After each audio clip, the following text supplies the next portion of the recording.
Hey, what's up, guys? I'm currently in Sofia, Bulgaria, and I wanted to just share a little bit about me because, most people don't know my background because I'm not really on social media. Really, I've been working in my business for about 12 years now. I started my business 12 years ago, but most people don't know my background before that. And so I thought I might share it because it gives you perspective when you see like people like, Alex Hermosi, who went from, he worked in a corporate office and he talks about having a clearance, a security clearance, and then he went into becoming a trainer, right? And so he didn't really have a background in that. It was something he was passionate about, right? And so he was a business guy from the start, basically. Actually, he was mentored by one of my mentor, rest in peace, Sam Bakhtiar. And so a friend of mine, and so it's amazing to see his growth, and I'm just amazed because Sam was an awesome guy, and he helped Alex kind of get a start in the fitness industry. But anyways, that's besides the point. Anyways, I was in sports my whole life. It's something I excelled at. I wish it was something that somebody told me like, hey, this is your area of expertise because you're just naturally gifted at movement, at athletics, at flexibility, strength, all that stuff. And so it just came natural to me. And I went down the road of that path, which was like, hey, you got to get a job, get a business degree, get that job and work in a business. And I just followed that path, not knowing what else was out there. If someone said, this is your gift, you should pursue that. And actually, eventually someone did say that, but this was later on. I was about 25 years old, right? So I'd always been working out. I always been training. I always been playing sports. And then I was at that corporate job and I was like, I can't do this anymore. So I decided I was going to go to officers training for the Marine Corps. And so I went to officers candidate school. I got accepted, and then I declined my commission.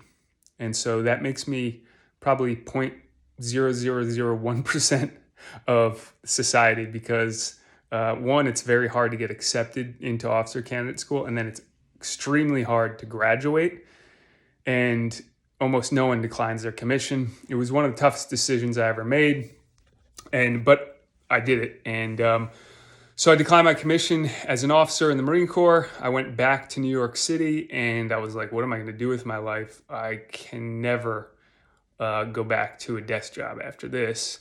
And they gave me a year option. So I was like in limbo, like, should I go accept my commission? What should I do? I just couldn't raise my hand and accept the commission. So anyways, that was in my heart. So someone said, hey, you'd be a good personal trainer. And I was like, you know what? I probably would be a good personal trainer because I'm just good at all that stuff. And so I decided to give it a shot at Equinox. Now, mind you, I had a business degree, almost 2 business degrees. I was a graduate of officer candidate school. And I started as a personal trainer in New York City, picking up weights off the floor for $8 an hour. So I literally started from the bottom. So I had to pick people up as a person that was walking around picking up weights off the floor. I had to pick up clients. Now, in the first 3 months, I actually became one of the top trainers in the entire company, which was and possibly still is one of the most competitive personal training companies in the world, right? It's gone global. It was mostly in New York City. They still had California and a couple others back then. And so I excelled really fast, really well. I excelled at the training and I excelled at the business side. And, I had managers that said, well, you just kind of make it look easy. And so I understood training, but understand I'm a trainer first, and the business stuff, that just comes natural to me as well. It just comes natural to me. So anyways, I was a trainer and someone said, hey, you should become a fitness manager. And so I became a fitness manager. Then I started cleaning up locations. So they started sending me to clean up locations. And then I became a personal training manager. A friend of mine or a bit like associate became the national director of Crunch. And he asked me to come and start cleaning up some of their locations. So I moved over to them. So I got to manage, lead, hire, train about I don't know, 100, 150 trainers, right? One location had 42 trainers at one time. And so I was leading, hiring, training, educating, and teaching them the business and sales and exercise science and all this stuff. So I was actually a trainer first. Then I became a business manager and personal training manager. Then I opened up my own location, and I opened it in 2009 at the lowest point of the economy, right? And everybody told me, and I left New York City and I went to a small town in the South where personal training wasn't really big, but I thought, you know what? I'm just going to take that leap of faith. And it was one of those things where it was like, holy crap, am I actually doing this? And when I got there, I was like, what did I do? And I just stuck it out. So I stuck it out. I started in 700 square foot space. I had $20,000 to my name. So I started with like minimal investment, very minimal investment, and basically no equipment. And in a few short months, we got busy because we gave people results, and we had not only the training down, but the value that we were providing and the skill that we were providing was so far beyond anyone had ever seen in that area that there was no competition. And that just continued through the next 10 years. And so that's my goal, and that's what my expertise became, is that I taught trainers how to do this stuff. And so that's how valuable this is, because teaching people skills and value, you will never go out of business. I know I can go anywhere in the world and I can make money. I just got my hair cut actually by a guy who is the guy just cut my hair, and he was telling me he's had back pain for 30 years. And he was telling me like what he's been doing, and I could tell. I told him a couple of things, and he wanted to do a session with me. And I was like, well, I'm only going to be here for another day, so I would do it, but I'm sorry, I don't have time, right? So I just talked. That's the first person I talked to in this town. So that value is unbelievable. It's a skill. And so if I can transfer that value to other people like I have done in the past, and how we've proven and shown that I can teach it, and those people can open up locations and explode their business with very limited marketing. And here's the thing, when you do marketing, it actually works very well. It's not just like you're sending out these Facebook ads and all of a sudden a bunch of people come in and you don't know what to do with them because you don't have the skills and the value. That's what's happening, and I'm seeing happen a lot of times with people. And so you have to have the skills and the value. The business stuff is the skills and the value, because that's the product. So this is the thing that most people don't talk about. The skills and the value is the product. So you have to have a good product.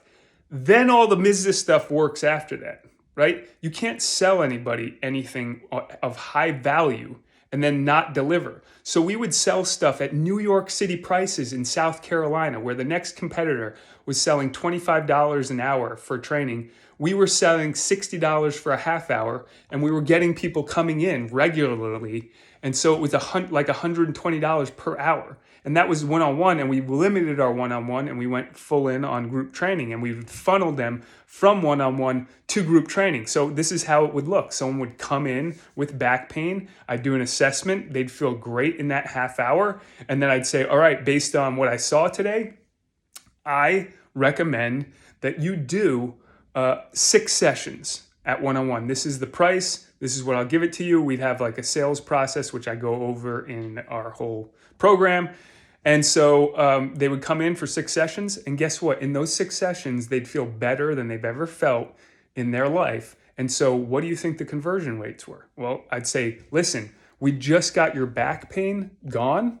And thank you for the testimonial, because they give us testimonial, right? Almost 99% of the time, they'd be singing our praises. And then I'd say, listen, we got you out of pain, but this isn't the end.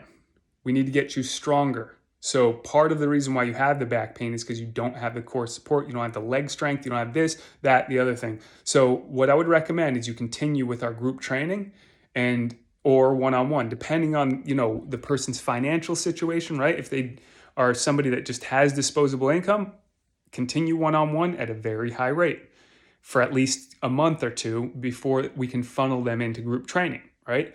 Those people that start one-on-one always have a lifetime value that is dramatically higher. All the people that started one-on-one, we looked at the data, they stayed for 5, 6, 7, 8 years. So that's how powerful it is, and that's how the system that we have, part of the system that we have works, is if you can start people with one-on-one and then funnel them into group training, they'll have way more success, they'll be easier to train in group training, and everything just flows better. And actually we'd have a system to get them prepared for group training. So they would mentally be prepared, they would be trained like they're in group training, but in one-on-one. It's very fast and efficient and effective, and we had a whole system for it. So let me go back.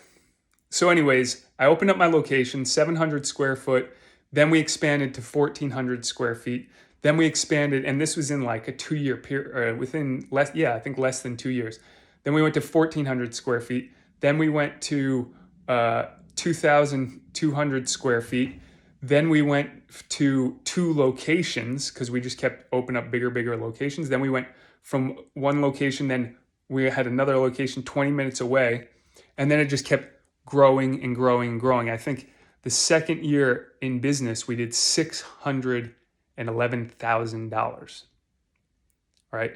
With 2 full-time trainers. We started out 2 full-time trainers, then we brought on a third full-time trainer. And so that's the power of this, is that if you have the skills and you have the value, you will continue to retain clients and then just continue to bring on more clients. And so like I said, and I share in my videos, we did $100,000 in 1 month with only 3 full-time trainers.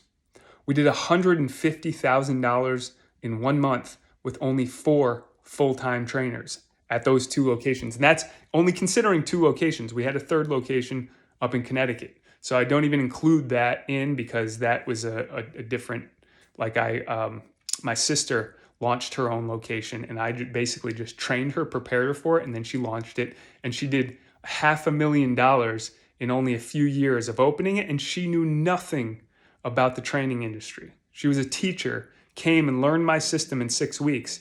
She launched her own location, and 2-3 years later, she was doing close to $500,000 and about $212,000 in profit, and was working about 30 weeks out of the year. Okay, so that's my whole purpose for creating the system that I created, was to help trainers out, because I knew how hard it was to train. When I came from, I was training 12 hours a day sometimes, full sessions, sometimes 6 days a week, right? If anybody knows, you get burnt out, right? You can get burnt out with anything. And so how many people have kept open a fitness business longer than 10 years? There's not that many people who have done it and continued to grow. So that's where I come in. I've not only continued to do it, but I've taught people how to do it. So I thought I'd get on here and share a little bit of my story. I am a trainer first. Then I learned the business. So the value in the product was there. Then I learned the business of how to sell, how to attract, how to market. And so I had a strong foundation. And so this is what our programs are about. So learning Back Pain Relief for Life system is all about having the skills and the value to actually help somebody's back, which bar none, there's no other product out there. There's no other movement. And you can hear people talk about it. There's nothing out there. I was dealing with back pain for 10 years. There's nothing else out there that's better in terms of the efficiency, the effectiveness, everything. There's just nothing out there better. And just look at the testimonials we have over the 15 years. Like, it's nonstop. So we teach people how to do that, and then we give them the 15 years of marketing that we've acquired and tested. And so I've dumped hundreds of thousands of dollars into the process of learning how this works. So anyways, I'm a trainer first, then I learned the business. Now my job is to spread this and share this with the world. And so my goal is to get as many gym owners on board so that one, we can help people who are suffering from back pain because they don't know there's a solution. And the goal is to overcome those thoughts, right? So even the guy that I was getting a haircut from was like, oh yeah, everybody, I know everything, blah, blah, blah, blah. And he wasn't open to it because he thinks that he knows everything. I guarantee you, if I did a session with him, he'd blow his mind and he'd be like, wow, this is the best I've ever felt. What is this program? Like, what's going on? And this is what happens with people. So, and then he would say, I want to do a session again. This is what happens every single time that I meet with somebody. It's like 99.9% of the time, that's what happens. Whether they have back pain or not, if I do the back program on them, they're like, whoa, oh my God, I feel amazing, right? So, yeah, you learn the skills, you build the value, then we give you all the marketing. We give you all you need to attract people. So the value that I'm giving is worth hundreds of thousands of dollars at a very, very low cost, right? And I'm excited to share this with people because I want people to use it. I want gym owners to excel. I don't want to see them struggling. I get on the phone with them and I'm like, you've been in the industry for 10 years, you've had your own gym, and you're only making 10 grand a month still? Like, that is scary to me, right? After 10 years, I was at a point where I was almost able to retire because I had the value, I had the systems, I was able to share it.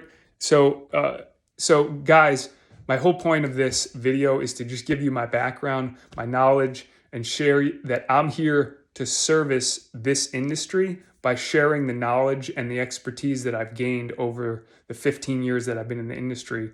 The EarthFIT's been open for over 14 years now, and it's going to be going to its 15th year. And so there's not many people that have businesses that stay open that long. And we have 3 locations that are still going, and I'm completely removed from them. And so, anyways, I want to just share that with you so you have a little bit of my background, you understand where I'm coming from. I know I made this a little bit long, but I made it for people that want to know and are interested in knowing more about me and who I am, what I do, etc. So, yeah. If you are interested in joining Gym Freedom or the Relief4Life program and getting on board with that, then get in there quick because it can be a game changer for your business. All right, take care.